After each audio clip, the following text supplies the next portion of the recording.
So, Mr. Townsend, what do you think makes a good leader? What are some characteristics of a leader? I think a leader, first off, needs to have high levels of integrity so that others can see their actions and understand how those match their beliefs. And then a leader needs to have the ability for others to want to follow them and for them to think that what they do is right and that following them would be a good thing.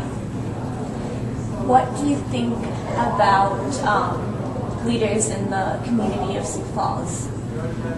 I think we have a lot of strong leaders in our educational system, and we have a lot of strong local government leaders.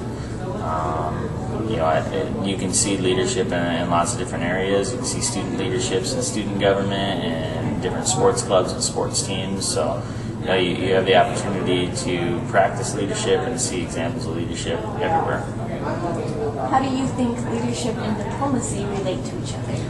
I think diplomacy doesn't take place without strong leadership.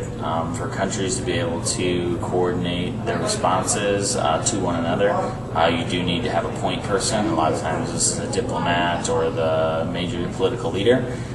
Strong leaders will be able to see the restraints of other countries and what they can and cannot do, and be able to work together to come to reasonable solutions on issues.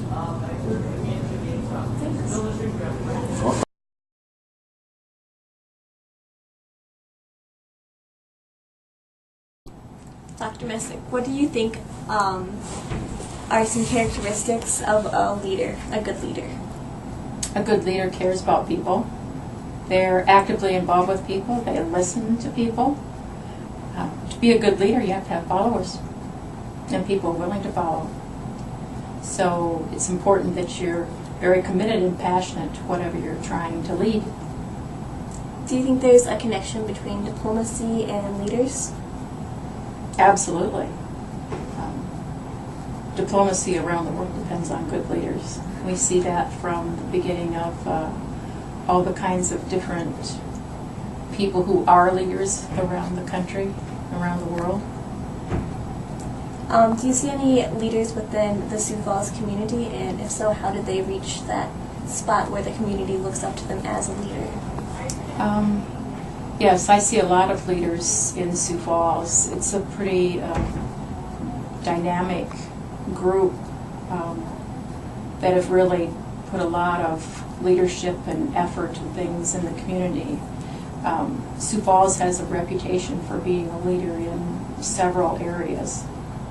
And the people who are leaders, it's because they're very committed in terms of their time and their expertise to really helping the whole community. It's nice talking to you.